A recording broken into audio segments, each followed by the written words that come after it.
You should have seen the look on Linda Prescott's face when 800,000 gallons of water came rushing down the hillside at 2:47 p.m. on that Tuesday afternoon. Her perfectly manicured lawn turned into a muddy lake, her imported Italian garden statues toppled like dominoes, and that gaudy fountain she bragged about at every HOA meeting.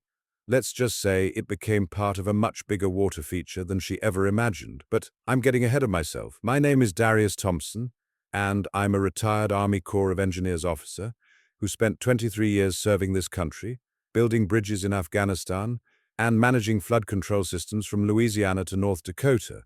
Never thought I'd use those skills to take down a racist HOA president in suburban Georgia, but life has a funny way of coming full circle. This whole mess started 6 months ago when I inherited my grandmother's house in Willowbrook Estates. Grandma Rose had lived there for 47 years, raised 5 kids, and watched that neighborhood transform from a modest working-class community into what the real estate agents now call an exclusive gated community.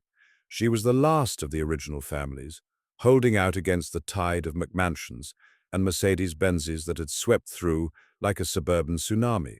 The house itself was nothing fancy, a 200-square-foot ranch built in 1976 with vinyl siding the color of butter and a front porch where Grandma Rose used to shell peas and wave at the mailman, but it sat on 2 acres of prime real estate at the top of Willowbrook Hill, with a clear view of the lake and the kind of mature oak trees that developers would kill for. I drove down from Atlanta on a rainy Thursday morning in March, my F-150 loaded with boxes and memories. The funeral had been 3 weeks earlier, and I'd finally gotten the courage to sort through her belongings. As I pulled into the driveway, I noticed a bright orange notice taped to the front door. That's when I first encountered Linda Prescott. Picture this. A 54-year-old woman who'd clearly spent more money on her face than most people spend on their cars. Platinum blonde hair pulled back in a tennis-ready ponytail, wearing a pink Vineyard Vines polo that probably cost more than my monthly truck payment, and those designer sunglasses that scream, "I need to speak to your manager." She was standing in my grandmother's driveway like she owned the place, clipboard in one hand, iPhone in the other, tapping her French manicured nails against its pink case. "Excuse me," she called out, her voice carrying that particular blend of southern sweetness and suburban venom that every veteran recognizes as trouble. "Are you the new owner?" I climbed out of my truck, still wearing my old Army PT shirt and jeans with actual grass stains on them. "Yes, ma'am, Darius Thompson.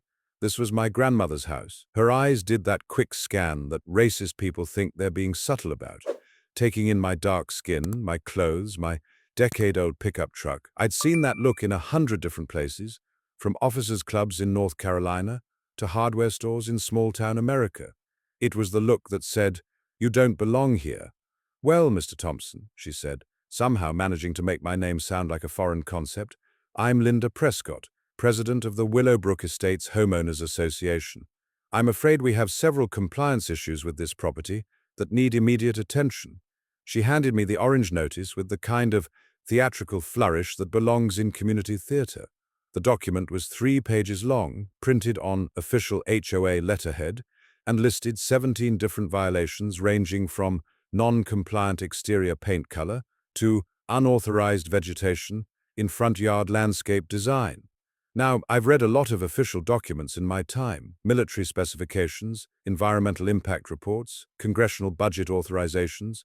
This thing read like it was written by someone who'd watched too many episodes of Judge Judy and thought they understood contract law. "Ma'am," I said, keeping my voice level the way they teach you in officer training, "my grandmother lived here for 47 years. Are you telling me she was in violation this whole time?" Linda's smile could have frozen bourbon. "Your grandmother was grandfathered in under the old covenant, but now that the property has changed hands, it needs to be brought into compliance with current community standards." Current community standards, right? What really happened was that Linda Prescott and her husband Brad, who just happened to sit on the city council, had been eyeing this property for years. Brad ran Prescott Development Group, and they'd been buying up original houses in the neighborhood, tearing them down and replacing them with 4,000-square-foot monstrosities that they sold for 7 figures to tech executives and pharmaceutical salespeople. But you want to know what Linda Prescott didn't know about the property she was trying to steal. My grandmother's house didn't just sit on 2 acres of prime real estate. It sat on 2 acres of prime real estate with something that made it worth more than every McMansion in that neighborhood combined. Water rights, specifically riparian water rights dating back to 1923. See, back when this area was still farmland, my great-grandfather had negotiated a water usage agreement with the original landowner. The document, filed with Fulton County in 1923 and confirmed by a state survey in 1954, granted perpetual water rights to the natural spring that fed the entire Willowbrook development. Every drop of water that flowed through those decorative fountains filled those backyard pools, and kept those perfect lawns green as a golf course, had to flow through the natural spring on my property first. But I didn't know that yet. That discovery would come later, after Linda Prescott had made the biggest mistake of her HOA career. I spent the next 2 weeks trying to play by their rules. I got quotes from approved contractors for the paint job, $8,400 for a house that was perfectly fine the way it was. I hired their preferred landscape designer to submit a plan for the front yard, another $12,000 to replace Grandma Rose's vegetable garden with some sterile arrangement of hostas and mulch. I even looked into their requirements for architectural harmony, which apparently meant my modest ranch house needed to be demolished and replaced with something that looked like it belonged in a country club. The breaking point came on a Monday morning at 6:47 a.m. I was sitting on the front porch, drinking coffee from Grandma Rose's favorite mug, and watching the sunrise paint the lake orange and pink. It was the kind of peaceful moment that reminds you why you spent 2 decades defending this country, so that people could sit on their own property and drink coffee in peace. That's when the bulldozer showed up. Not just any bulldozer, a Cat 349F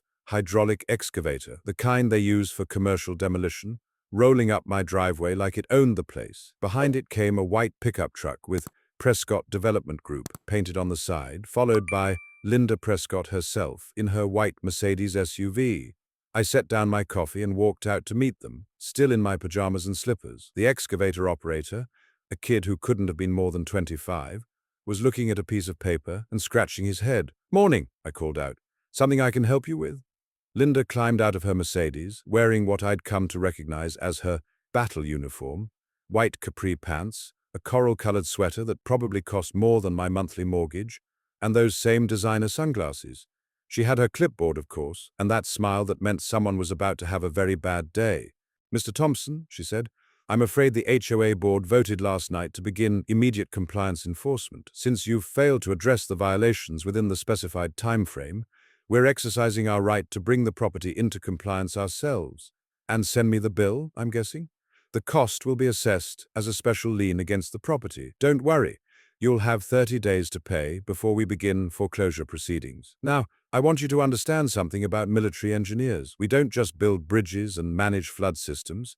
We study maps, we understand topography, water flow, soil composition, and infrastructure systems. During my time in the Corps, I'd overseen projects that moved millions of gallons of water across hundreds of miles of terrain. I knew how to read a landscape the way a detective reads a crime scene. And what I was looking at didn't make sense. The excavator was positioned to dig up the entire front yard. But the work order Linda was holding showed something different. They weren't just planning to install new landscaping. They were planning to install a drainage system that would divert the natural water flow away from my property and toward the lower elevation where the newer houses sat. That's when I realized this wasn't about architectural compliance. This was about water. You might not think about it when you're watching your neighbor water their lawn or fill their swimming pool, but water is serious business in residential development, especially in Georgia, where drought conditions can turn a lush subdivision into a brown wasteland faster than you can say property values. Every one of those McMansions down the hill depended on the natural spring that bubbled up on my property, flowed down through the old creek bed, and eventually fed into the stormwater management system that kept their foundations dry and their basements from flooding. Control the water, control the neighborhood. But here's what Linda Prescott didn't know about messing with a retired Army Corps engineer. I didn't just understand water systems. I was a subject matter expert on the Federal Water Pollution Control Act, the Clean Water Act of 1972, and the Rivers and Harbors Act of 1899. More importantly, I knew that any modification to a natural waterway, even on private property, required permits from the U.S. Army Corps of Engineers. Permits they didn't have. "Hold up there, son," I called to the excavator operator. "You got permits for that work?" The kid looked at Linda, then back at me. "Mom said it was all taken care of." I walked over to Linda Prescott, close enough to smell her expensive perfume and see the tiny lines around her eyes that all that Botox couldn't quite hide. "Mrs. Prescott," I said, keeping my voice calm and professional, "any modification to that natural waterway requires federal permits. You got those permits?" For just a second, maybe half a heartbeat, her mask slipped. I saw fear flash across her face like lightning across a summer sky. She knew exactly what she was trying to do, and she knew it was illegal. But then the mask snapped back into place, and she gave me that country club smile. "Mr. Thompson, I don't think you understand how HOA compliance works. We have the legal authority to—" "No, ma'am," I interrupted. "I don't think you understand how federal water law works. That creek bed is considered waters of the United States under the Clean Water Act. Any disturbance requires a Section 404 permit from the Corps of Engineers. Violation carries fines up to $37,500 per day and possible criminal charges." The excavator operator was already climbing down from his machine. "Look, lady, if there's permit issues—" "There are no permit issues," Linda snapped, her southern sweetness finally cracking. "This is private property and HOA business." "Actually," I said, pulling out my phone, "this is federal jurisdiction, and I'm about to call it in." That's when Linda Prescott made her second big mistake. The first was thinking she could intimidate a veteran who'd spent 2 decades dealing with people a lot scarier than a tennis-playing HOA president. The second was what she said next. "Listen here, boy," she spit out, dropping all pretense of politeness. "I don't know what kind of neighborhood you think you're moving into, but we have standards here, property values to maintain. This isn't some inner-city housing project where people can just do whatever they want." The excavator operator's eyes went wide. Even he recognized that Linda Prescott had just crossed a line that couldn't be uncrossed. But here's the thing about being a black man who served in the U.S. military for 23 years. You develop a thick skin and a long-term perspective. You learn to keep your cool when people show you exactly who they are. You learn that the best revenge isn't losing your temper. It's using your brain. "Mom," I said, my voice steady as bedrock, "I think we're done here. You'll need to get that equipment off my property." Linda's face was red now, the kind of angry flush that comes from being challenged by someone she considered beneath her station. "This isn't over, Mr. Thompson. The HOA has legal authority. Get off my property." She stood there for another 30 seconds, clipboard clutched in her manicured hands, realizing that her intimidation tactics weren't working on someone who'd been shot at by actual enemies of America. Finally, she spun around, climbed back into her Mercedes, and peeled out of my driveway like she was leaving a drag strip. The excavator operator took a little longer, making sure all his equipment was properly secured. Before he left, he walked over to where I was standing. "Sir," he said, "I want you to know I didn't sign up for this kind of thing. If she's trying to mess with water permits, that's way above my pay grade." "I appreciate that, son. What's your name?" "Tommy Martinez. I run my own operation, TM Excavating." He handed me a business card. "If you need any real work done, call me. None of this HOA nonsense." After they left, I sat back down on the porch and finished my coffee. But my mind was already working, processing what had just happened and what it meant. Linda Prescott had shown her hand, and it was a weak one. She was operating on intimidation and the assumption that I didn't know my rights. Time to show her how wrong she was. The first thing I did was drive to the Fulton County Courthouse and start digging through property records. Now, most people think courthouse research is boring, but when you've spent years reviewing military intelligence reports, you learn to spot patterns and connections that other people miss. What I found was fascinating. My grandmother's property had been part of a much larger tract, originally owned by the Willowbrook Timber Company. In 1923, when they subdivided the land for residential development, they'd negotiated water rights agreements with each property owner.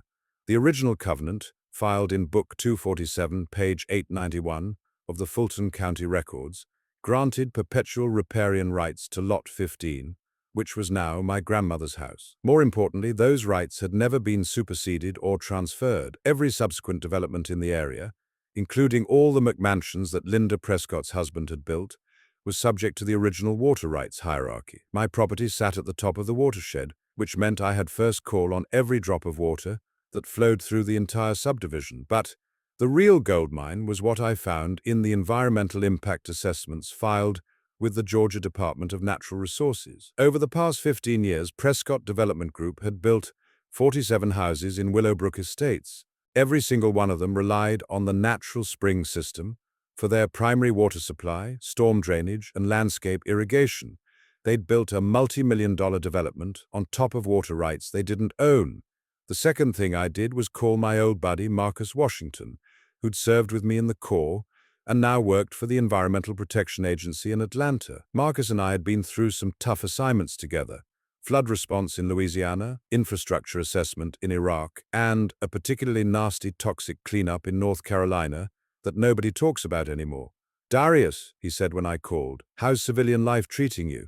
"Like a river full of piranha, brother. Listen, I need some advice on water rights law." I explained the situation: the inheritance, the HOA harassment, Linda Prescott's attempted intimidation, and what I'd discovered in the property records. Marcus listened without interrupting, the way good engineers do when they're processing technical information. "Man," he said finally, "sounds like your HOA president has stepped in it big time. You say they were planning to divert the natural waterway without federal permits." "That's right. And get this, I did some research on Prescott Development. They've been doing this same thing all over North Fulton County. Buy up original properties, harass the owners into selling, then tear down and rebuild without proper environmental review. That's a RICO case waiting to happen. Pattern of fraudulent activity, mail fraud, violation of federal environmental law." Marcus was getting excited now. "Darius, you might have stumbled onto something bigger than just one racist HOA president." "What do you mean?" "I mean, the EPA has been looking for a test case on residential water rights violation. Something with clear documentation, obvious environmental impact, and a pattern of systematic abuse. Your situation might be exactly what we need." Marcus promised to do some research on his end and get back to me. In the meantime, he suggested I document everything, every interaction with the HOA, every violation notice, every threat. The federal government moves slowly, but when they move with overwhelming force. The third thing I did was start talking to my neighbors. Now, understand that Willowbrook Estates was a divided community. You had the original families, mostly working-class folks who'd lived there for decades, and the newer residents who'd bought the McMansions and brought their country club attitudes with them. The original families were scared of the HOA because they couldn't afford the fines and legal battles. The McMansion crowd mostly supported Linda Prescott because they liked the property value protection and community standards that kept out what they considered undesirable elements. But there was a third group, people who'd moved to Willowbrook for the quiet suburban lifestyle and were getting sick of Linda Prescott's authoritarian nonsense. I started with Mrs. Chen, who lived in the house next to my grandmother's. She was 73 years old, had immigrated from Taiwan in 1967, and had been dealing with HOA harassment for the past 2 years because her vegetable garden didn't meet their aesthetic standards. "That woman is evil," Mrs. Chen told me over tea in her kitchen. "She come to my door 3 times, tell me I have to remove my tomatoes, my peppers, my herbs, say they lower property values. Vegetables lower property values. Can you believe?" Mrs. Chen had received $14,000 worth of fines for her garden, her mailbox, wrong color, and her driveway, oil stain from her 20-year-old Honda. She'd been trying to fight the fines through the HOA's internal appeals process, but Linda Prescott controlled the board and the appeals committee. "She has 3 friends. They always vote together," Mrs. Chen explained. "Brenda Hutchins, Nancy Whitmore, and Jennifer Walsh.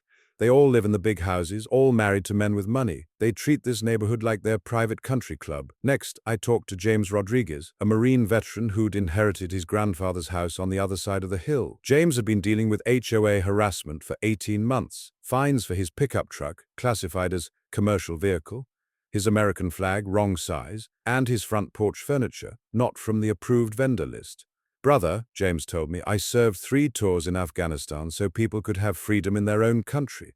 But this HOA makes the Taliban look reasonable." James had already talked to a lawyer about the harassment, but legal fees were expensive and the HOA had deeper pockets. "They're counting on us not being able to afford to fight back," he said. "Classic rich people strategy, drag it out until you're broke." The more neighbors I talked to, the clearer the pattern became. Linda Prescott and her crew were systematically targeting the original families with harassment, excessive fines, and legal intimidation. The goal was to force them to sell their properties, which Prescott Development would then buy at below-market prices before tearing down and rebuilding. It was a land grab, pure and simple, and it was about to backfire in the most spectacular way possible. I spent the next week preparing my counterattack. First, I hired a surveyor to map the exact boundaries of my water rights. The results were even better than I'd hoped.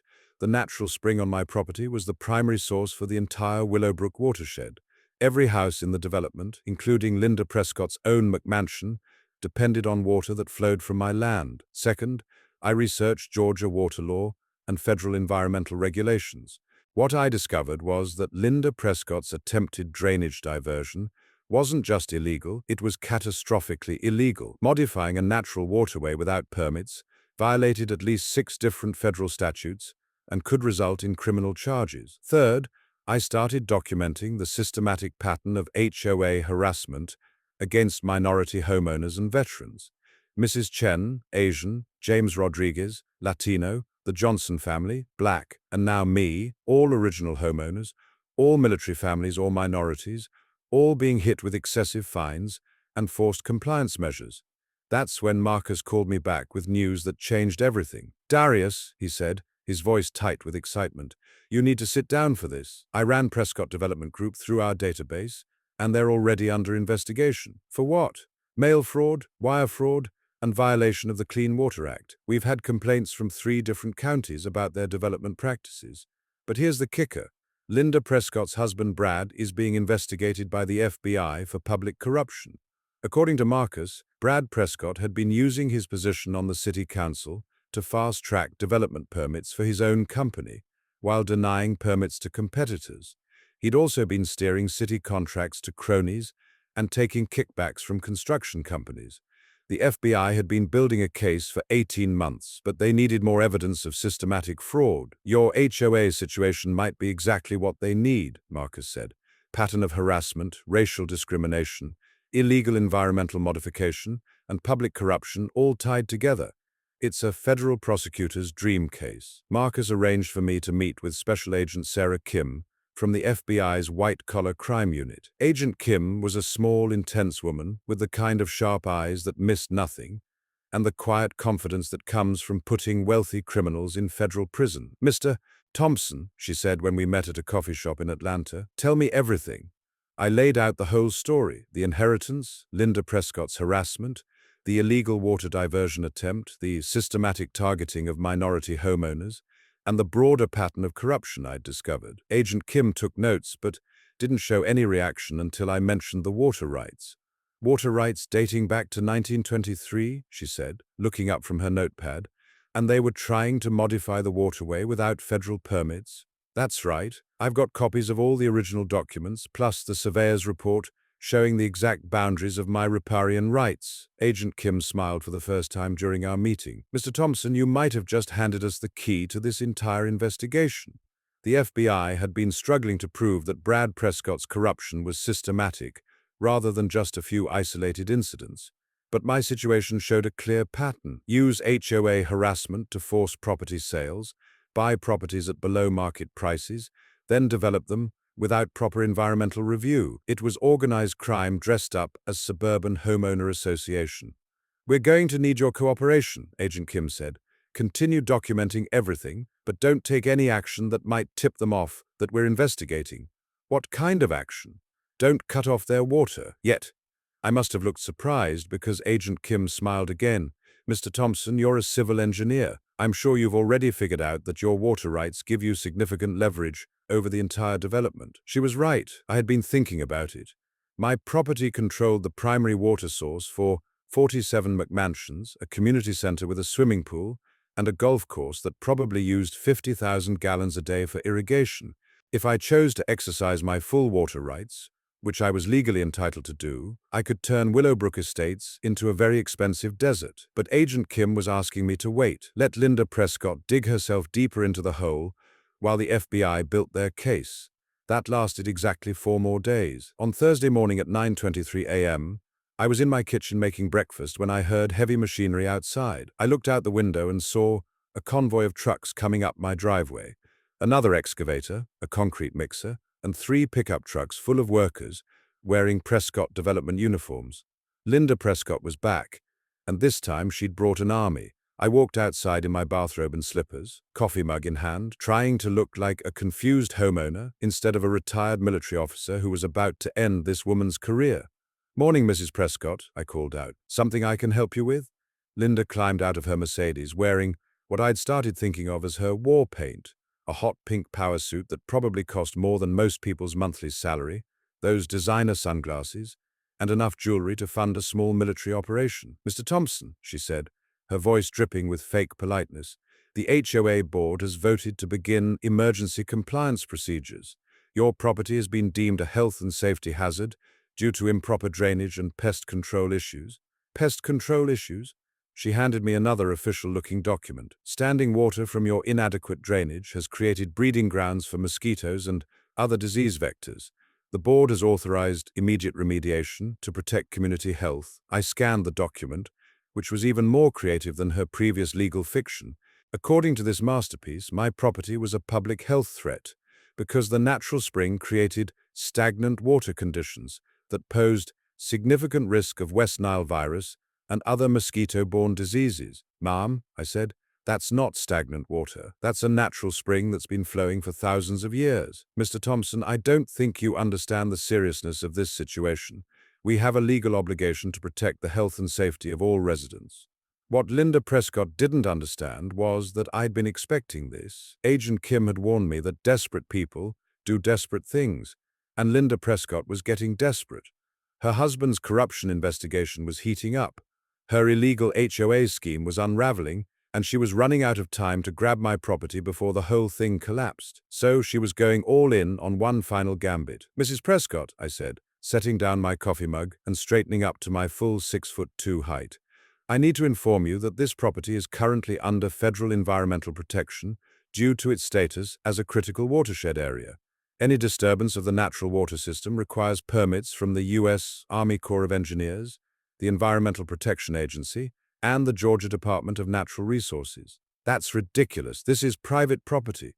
"Ma'am, it's also waters of the United States under the Clean Water Act, and as of yesterday it's been classified as an environmentally sensitive area under EPA protection." That last part wasn't exactly true yet, but Marcus had assured me the paperwork was being fast-tracked, and the look on Linda Prescott's face made it clear that she knew her window of opportunity was closing. "Mr. Thompson," she said, her voice taking on that dangerous edge that comes right before people do something really stupid, "you seem to think you can just move into our neighborhood and disrupt our way of life. But this is our community, and we have standards. Standards like racial harassment and environmental destruction." Her mask slipped completely. "We had a peaceful, quiet neighborhood before people like you started moving in. Property values were stable, the community was harmonious, and people respected the rules. People like you." There it was again. "Mrs. Prescott," I said, keeping my voice level, "you need to remove your equipment from my property, now. Or what, you'll call the police?" "My husband sits on the city council, Mr. Thompson. The police chief is a personal friend. The mayor plays golf at our country club." She stepped closer, close enough that I could see the fury burning in her eyes. "You have no idea who you're messing with." That's when Linda Prescott made her third and final mistake. Instead of backing down like every other homeowner she'd intimidated, I pulled out my phone and made a call. "Agent Kim, it's Darius Thompson. Mrs. Prescott is on my property with heavy equipment, threatening to destroy a federally protected waterway." "Yes, ma'am, I think it's time." Linda Prescott's face went white under her spray tan. "Who are you calling?" "The FBI."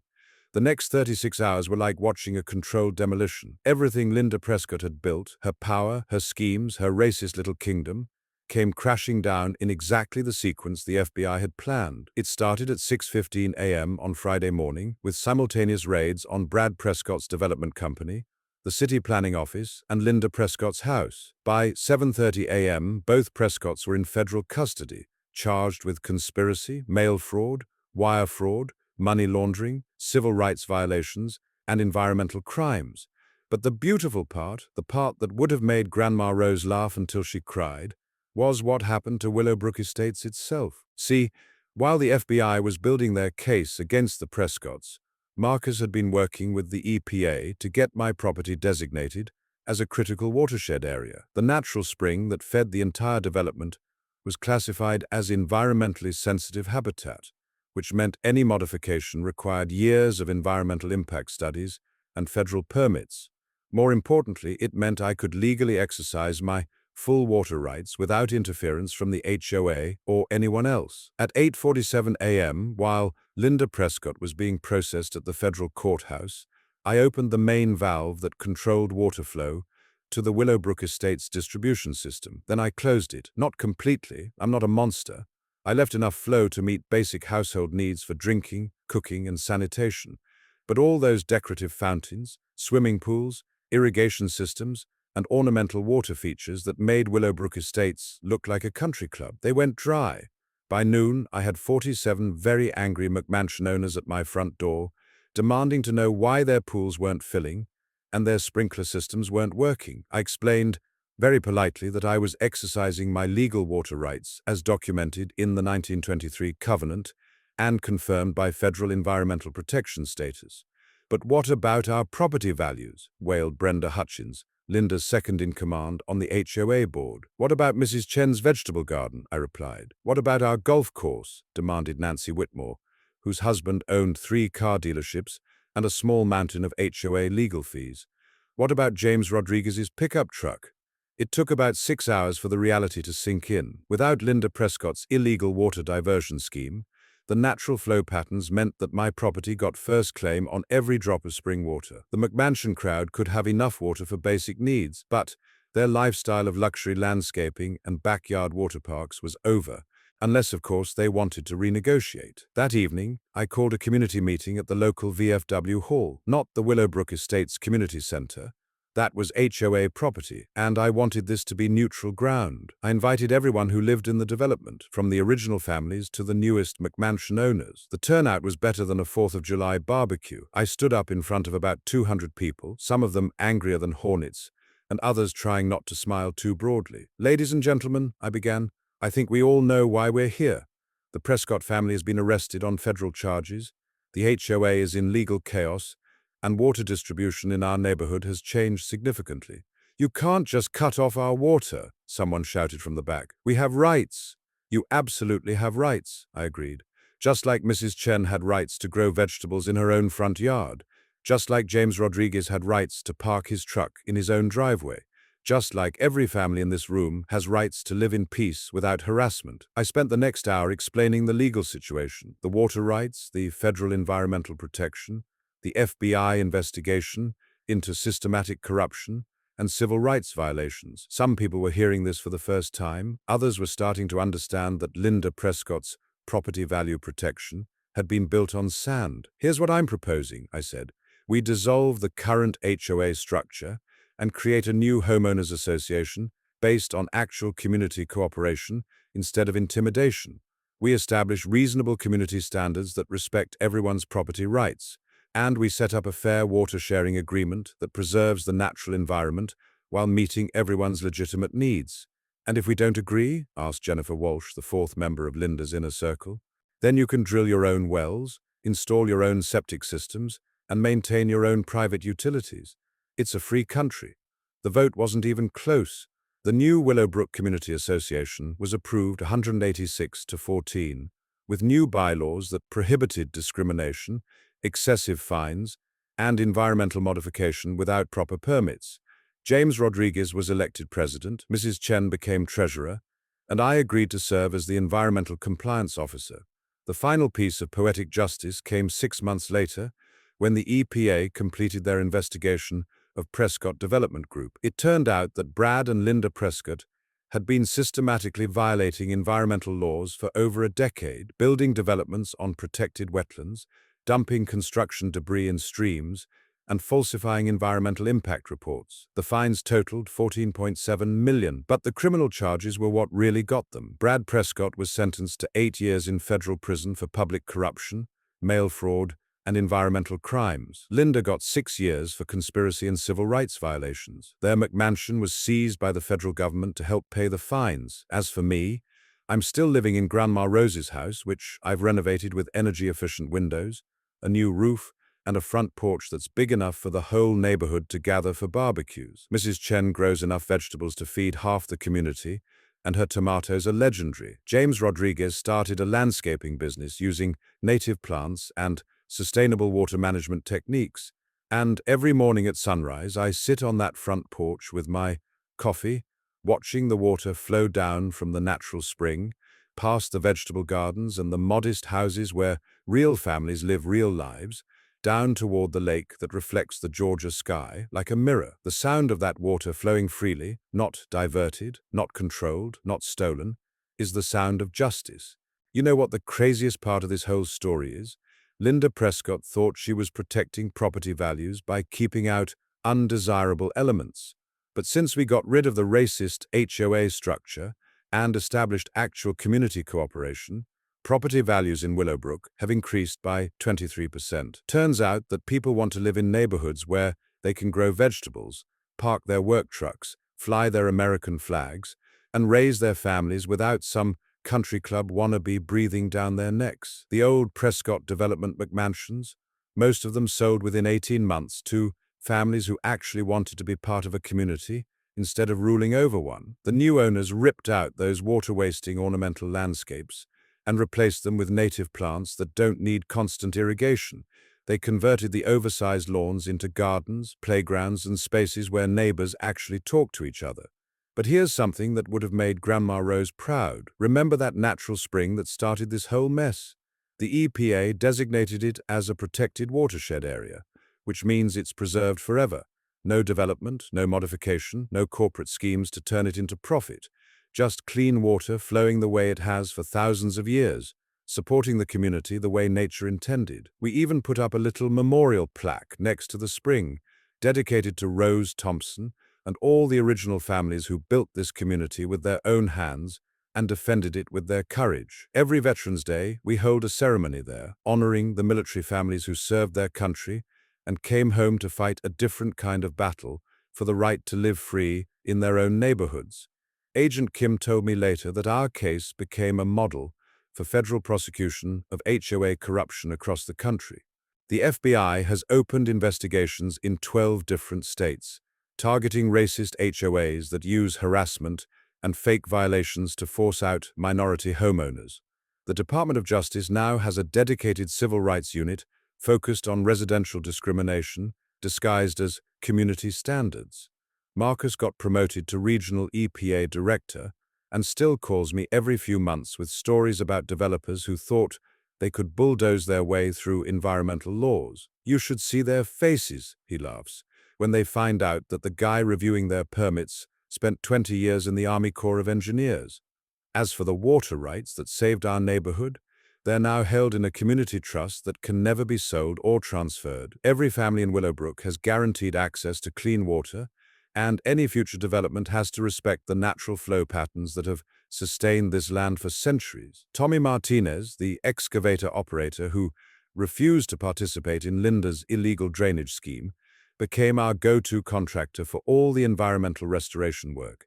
He hired 3 other veterans and started a business called Sustainable Site Solutions that specializes in water management and native landscaping. Last year, they won a contract to restore wetlands for the Georgia Department of Natural Resources. The old Willowbrook Estates Community Center got converted into a real community center, meeting space for the neighborhood association, a computer lab for kids, and a workshop where James Rodriguez teaches sustainable landscaping techniques. On Friday nights, Mrs. Chen holds cooking classes using vegetables from her legendary garden. Saturday mornings, we have coffee and donuts for anyone who wants to talk about community business or just catch up on neighborhood news. No clipboards, no violation notices, no architectural review committees, just neighbors being neighbors. But you want to know the moment that really brought it all full circle? Last month, a young military family moved into the house that used to belong to the Prescotts. Staff Sergeant Maria Santos just finished her second deployment in Afghanistan, and her husband Carlos is a high school math teacher. They have twin daughters who are 8 years old and a son who's starting kindergarten. Their first week in the neighborhood, Mrs. Chen showed up at their door with a basket of fresh vegetables and an invitation to the community barbecue. James Rodriguez offered to help them set up their sprinkler system using water-efficient techniques that work with the natural flow patterns. And me? I told them the story of their house, how it used to belong to people who thought they could buy and sell their neighbors like commodities, and how it ended up in the hands of a family who understands what real community means. 8-year-old Isabella Santos listened to the whole story with those big, serious eyes that kids get when they're trying to understand grown-up problems. When I finished, she asked, "Mr. Thompson, why did the mean lady think she could steal water from everyone?" "Because some people think money makes them more important than their neighbors," I told her. "But water doesn't care how much money you have, and neither does justice." Now Isabella and her sister Elena help Mrs. Chen in her garden every weekend, learning about tomatoes and peppers and the kind of community cooperation that makes a neighborhood into a home.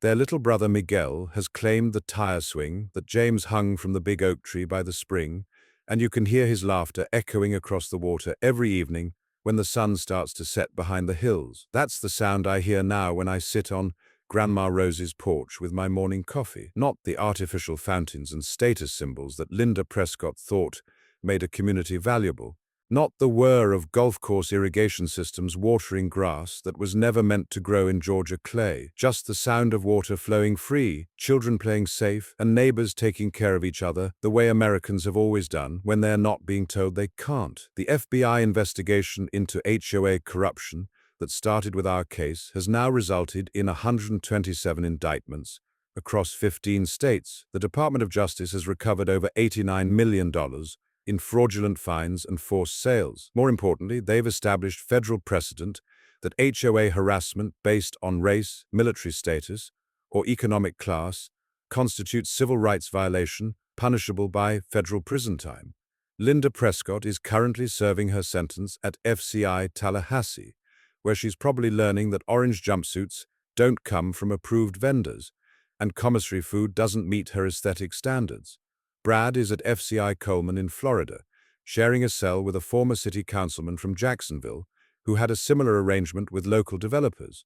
Neither of them will be eligible for parole for at least 4 years. Their assets were liquidated to pay restitution to the families they'd harassed and defrauded. Mrs. Chen got $47,000 to cover the bogus fines and legal fees. James Rodriguez received $31,000. The Johnson family got $52,000. Every family that had been targeted by the Prescott HOA scheme received compensation, plus interest, plus damages for emotional distress. The money was nice, but the real victory was watching those families relax into their own homes for the first time in years. No more looking over their shoulders for HOA violation notices. No more choosing between paying rent and paying bogus architectural compliance fines. No more being made to feel like strangers in their own neighborhood, just people living free in the country their military service helped protect. I still get calls from veterans dealing with HOA harassment in other parts of the country. My advice is always the same: document everything, know your rights, and remember that bullies depend on their targets being isolated and scared. Find your neighbors who are dealing with the same problems. Build alliances with other military families, other original homeowners, other people who believe in actual community instead of corporate-controlled fake communities. And if your HOA is breaking federal law, which most of the really abusive ones are, don't hesitate to call in the big guns.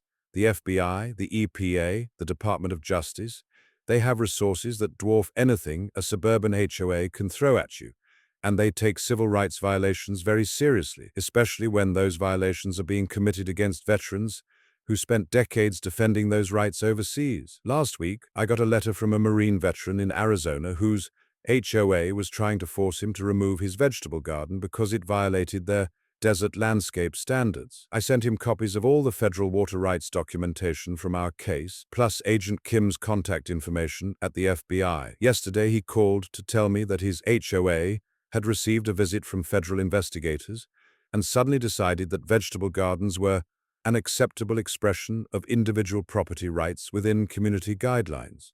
Funny how that works.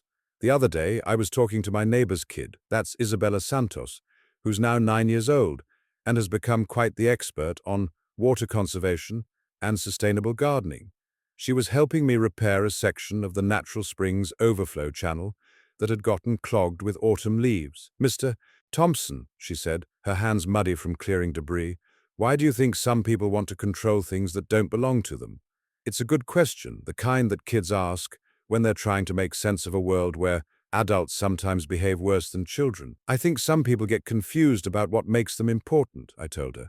They think having power over other people makes them strong, but real strength comes from helping your community, not controlling it. Like how the water helps everyone by flowing where it's supposed to flow. Exactly like that. Isabella nodded seriously and went back to clearing leaves. That kid understands something that Linda Prescott never figured out. True leadership isn't about forcing people to follow artificial rules. It's about removing obstacles so that natural cooperation can flow the way it's meant to. As I'm finishing up this story, sitting on Grandma Rose's porch on a Sunday evening in September, I can see lights coming on in houses all across Willowbrook. Mrs. Chen is watering her evening garden with a hose connected to the sustainable irrigation system we installed last spring. James Rodriguez is grilling something that smells like heaven for his family's Sunday dinner. The Santos family is playing catch in their backyard, while little Miguel practices cartwheels on the grass. Normal families living normal lives in a neighborhood where the biggest controversy this month was whether to plant wildflowers or native grass in the common area by the playground. We went with wildflowers because Mrs. Chen pointed out that they'd attract butterflies and bees, which would help everyone's gardens grow better. That's what victory looks like. Not the dramatic collapse of your enemies, though that was pretty satisfying. Not the federal investigation and criminal trials, though justice needed to be served. Not even the money that families received in restitution, though they deserved every penny. Real victory looks like community. Like neighbors helping neighbors, like children playing safely in their own yards, like veterans coming home to neighborhoods that respect their service instead of treating them like threats to property values, like water flowing free the way it was always meant to flow. If you're dealing with HOA harassment, remember this: you're not alone. There are federal laws that protect your rights, agencies that will investigate violations, and neighbors who are probably dealing with the same problems you are. Document everything, know your rights, and don't let anyone make you feel like a stranger in your own home. And if you're watching this story from a place where you're dealing with racist neighbors, corrupt local officials, or anyone else who thinks they can intimidate you out of the community you've earned the right to live in, remember what Grandma Rose used to say: the deepest roots grow in the darkest soil. Plant yourself where you belong, dig in deep, and let the natural flow of justice carry away anyone who tries to uproot you. Because in the end, water always finds its way. Drop a comment below and let me know where you're watching from, and whether you've ever had to deal with HOA nonsense in your own neighborhood. Share this story with anyone who needs to hear that sometimes the little guy wins, sometimes justice flows downhill, and sometimes the racist Karen gets exactly what she deserves. And if you're a veteran dealing with this kind of harassment, remember, you served your country with honor. Don't let anyone make you feel like you don't deserve to live with dignity in the neighborhood you choose to call home. Next week, I'll be telling you about a Navy SEAL who inherited a ranch in Texas and had to deal with an HOA that didn't understand the difference between covenants and combat experience. Trust me, you don't want to miss how that one ended. Until then, keep your water flowing and your rights protected. This is Darius Thompson, reminding you that freedom isn't free, but it's definitely worth fighting for, even in suburbia.